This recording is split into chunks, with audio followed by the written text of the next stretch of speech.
Here. Vice Chairman Wilkins. Here. 7 present, 2 excused. Thank you, Madam Chair.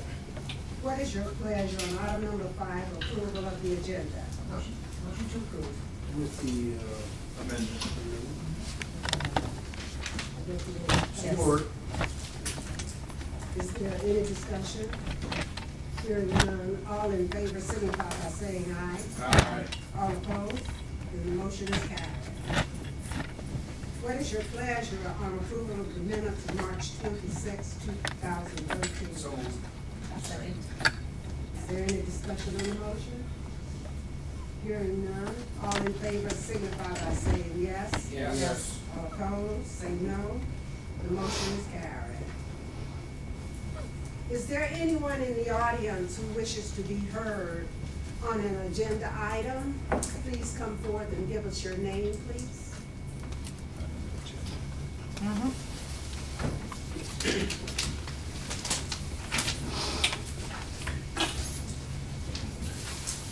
My name is Luann Ainsworth. I'm an employee of Brookhaven. I've been there 37 years. This is the worst I've ever seen it. We have elderly people here who have run and driven this county. And I just feel like we're not getting enough support for these people and for us. We've held this place together. And I know our budget problems are terrible. But in my heart, I feel that the people that we're taking care of there are the ones who have held this county together. And it's our job to take care of them now. Right, Mrs. Ainsworth, Thank thank you. you for your comments. Is there anyone else who wishes to be heard? Seeing none, we will move on to item number 8, communication. We need a motion for a resolution that we receive from Oceana County. Motion to receive and place on file. Second. Is there any discussion on the motion? Hearing none, all in favor say yes. Yes. Yes. All opposed? And the motion is carried.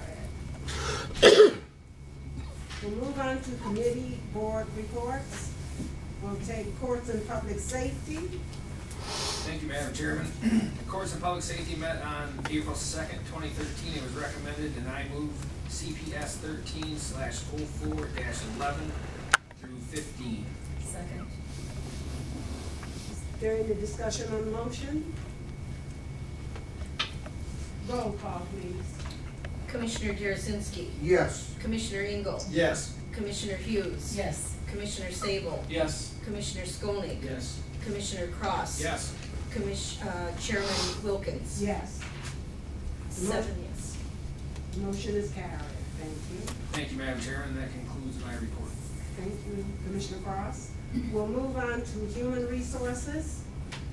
Madam Chair, the Human Resources met on April 2nd, 2013, and it was recommended, and I move HR 1304-21 through 25. Support. Is there any discussion on the motion? Hearing none, roll call, please. Commissioner Engel. Yes. Commissioner Hughes. Yes. Commissioner Sable. Yes. Commissioner Skolnick. Yes. Commissioner Cross. Yes. Commissioner Derasinski. Yes. Chairman Wilkins. Yes. 7 yes. Motion is carried. That concludes my report. Thank you, Commissioner Sabo.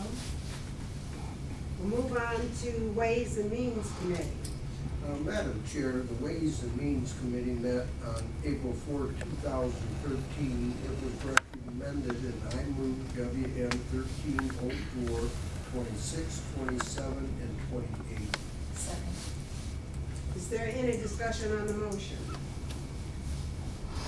Hearing none, roll call, please. Commissioner Hughes. Yes. Commissioner Sable. Yes. Commissioner Skolnick. Yes. Commissioner Cross. Yes. Commissioner Derasinski. Yes. Commissioner Engel. Yes. Chairman Wilkins. Yes. 7 yes. The motion is carried. That concludes your report. Oh, that concludes my report. Thank you, sir. I am sorry.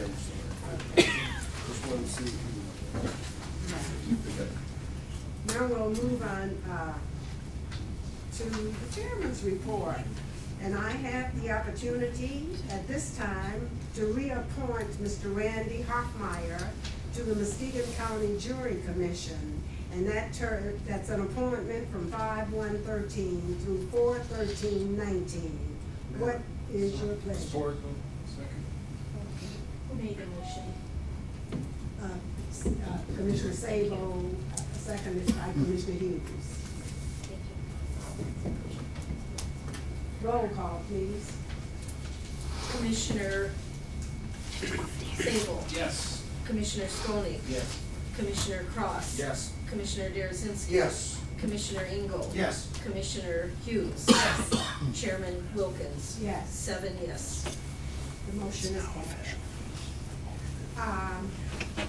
Well, at this time, Mr. Hoffmeyer, would you like to come up and introduce yourself? I'd just like to introduce myself from here. Congratulations. Are there any liaison reports? Commissioner Cross? Yeah, from the Muskegon Area District Library, we had a meeting here 2 weeks ago, I guess it was. And I handed some things into the administration that she's going to scan them, get them to all the commissioners. The project, the Storyville that I've been talking about for the 0 to 5, the project that we were trying to put together here with different libraries. So you'll be getting that shortly. Very good. Are there any questions of Commissioner Cross? I do. These are still, the district library is only the county libraries. Have there been people wanting to join that district library outside the county? I guess I don't understand what you mean. But yeah, it is, that's what I am talking about, the county library, yes, Well, the district library. okay, yes, okay. There was some interest from a group just north of the county. And they wanted to know how we started our district library. They're part of the new legal system, but they're so distant. Right. And they're closer to us. And I'll refer them to either you or Please, the yeah. library. Absolutely. Are there further questions? All right. Well, thank you for your report. Are there any more liaison reports? Right next to you. What? Oh, I'm sorry. Commissioner. I've been talking to some of the folks at the road commission, and, they're expecting the frost laws to come off shortly. Whatever shortly is, depends on the weather, but it's close. So we'll be good to go back to regular weights and regular speeds on the trucking. I'm just told 680 an hour. It was close. Are there further reports? Thank you, Commissioner Engel. Okay, at this time, we'll move on to our administrator.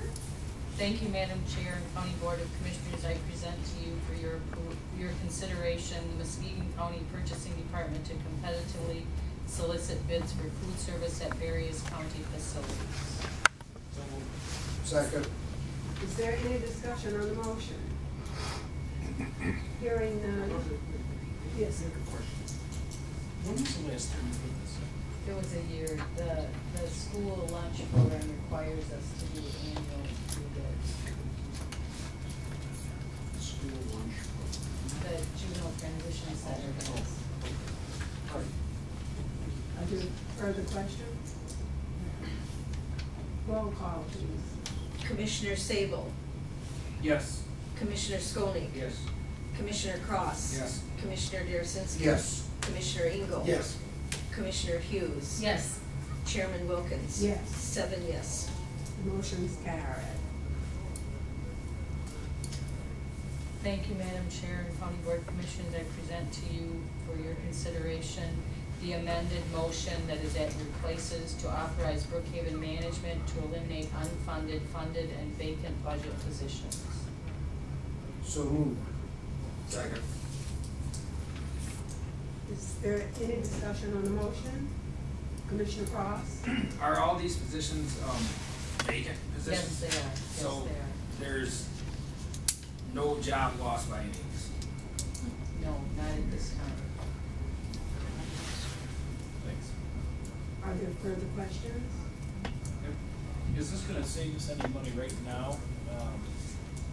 Or is it something, I know that with the financial situation, has there been other attempts made, besides eliminating these vacant positions? Yes, there have been, the administrator from Brookhaven is here if you'd like to ask him directly. Would you like to come forward? Sure. And give us an explanation, please?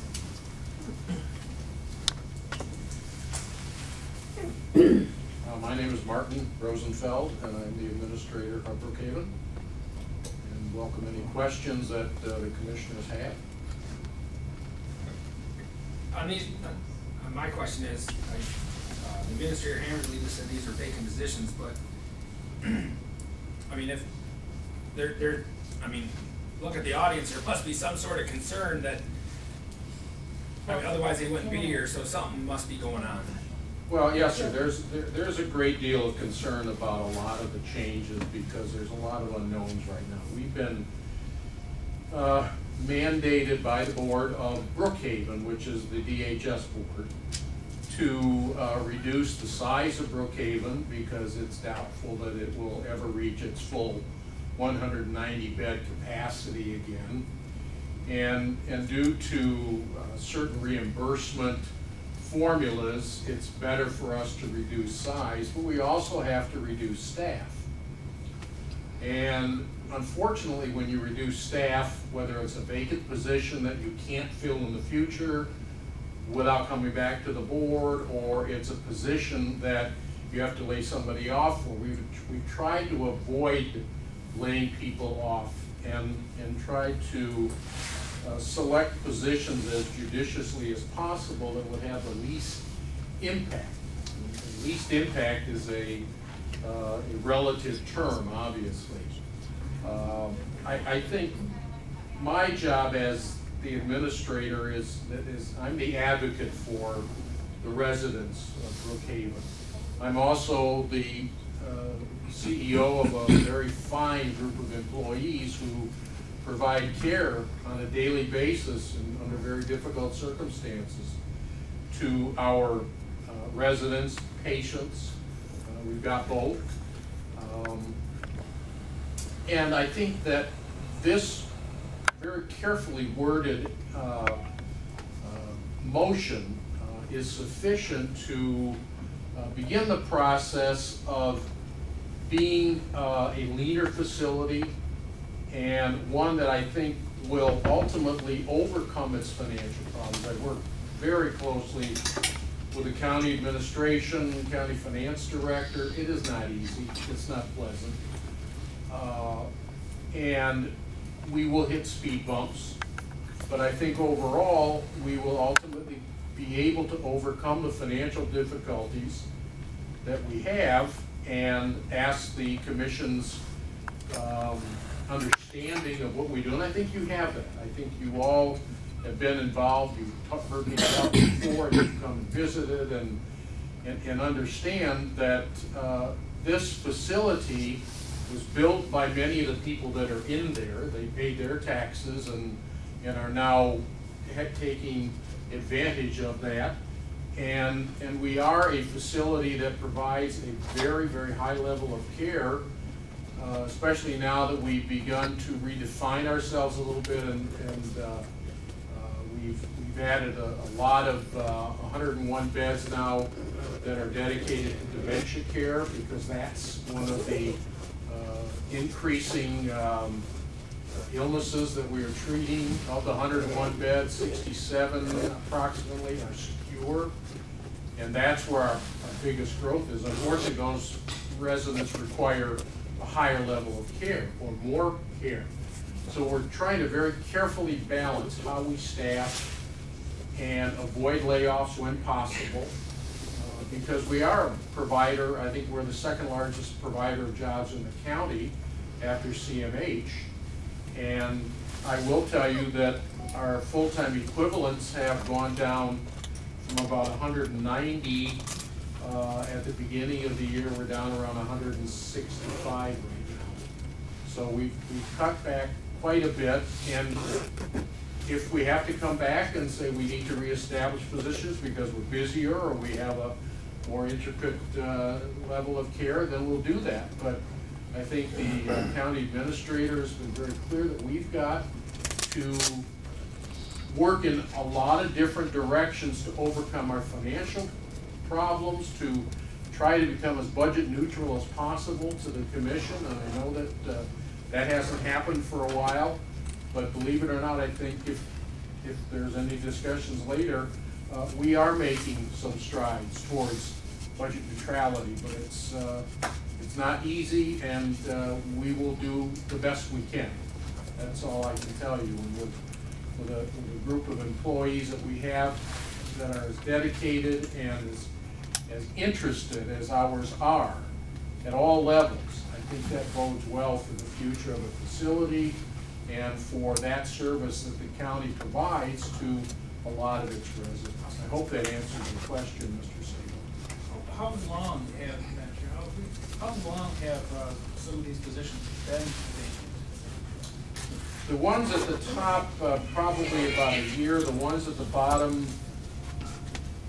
probably the last few months, maybe the last 6 to 8 months. We've not filled a lot of those positions in order to cut back on FTEs.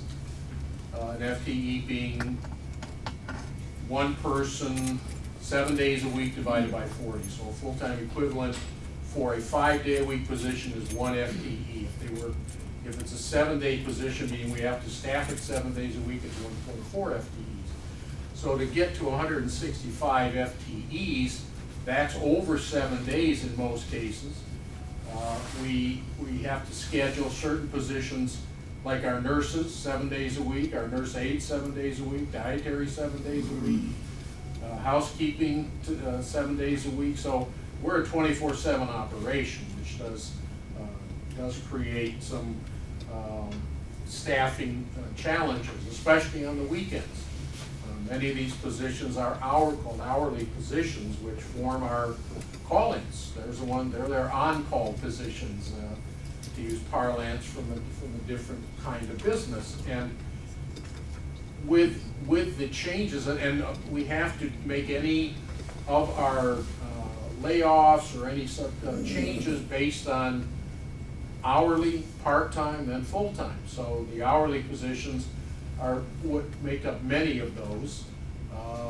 We did not lay off or did not take out any of our nursing positions, nurse positions, LPN, RN. Some of the CNA positions have been contracted. Dietary, we're working on. We've got a lot of programs in place. I hope I'm not going on too long, Madam Administrator. Madam Chairman, No, that's fine. okay. We have a lot of programs that we've introduced to increase the efficiency and productivity of our staff. Some have not been implemented. One is electronic medical record. That's being in the process of being eliminated. That will help in the productivity because there won't be a lot of writing and everyone will have access to the information. It'll be a faster turnaround of data that we need to operate the facility. It will help in admissions, it'll help in discharges. We've introduced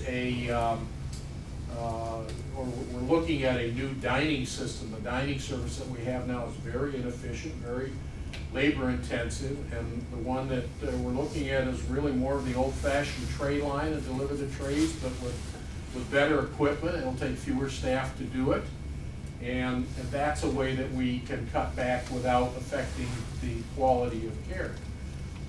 Our residents are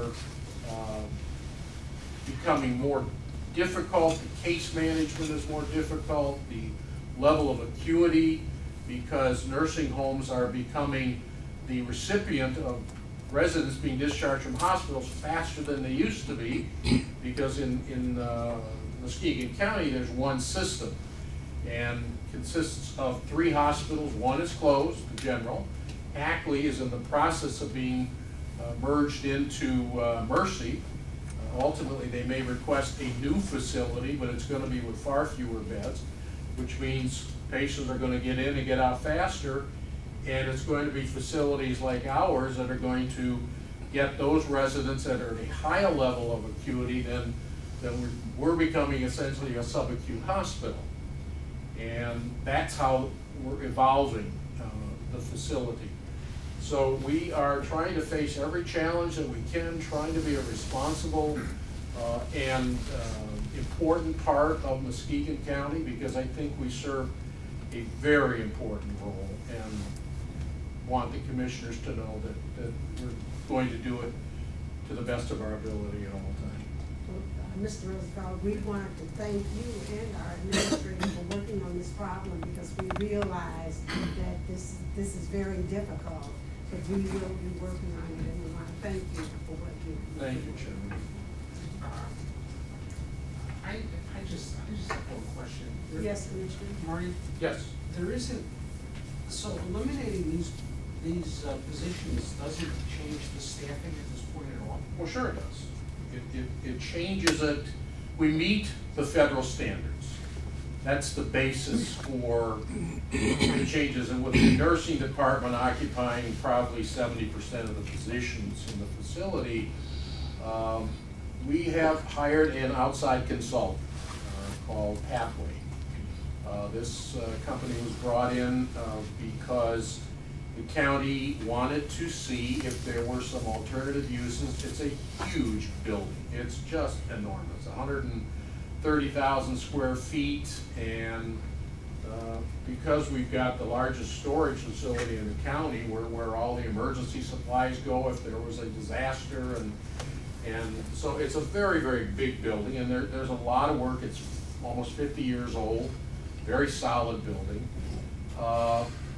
But to staff it, one of the challenges, and I've raised this, I know Commissioner Skolnick, in our meetings with the DHS board, is when you have a dementia unit, and say you staff 2 nurse assistants on a wing, and we have 2 wings per unit approximately.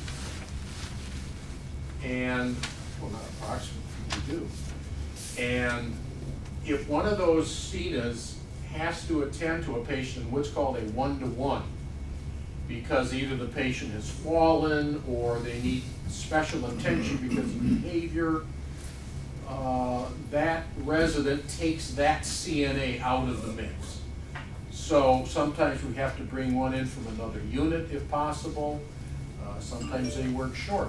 So it could have the effect, in order for us to meet the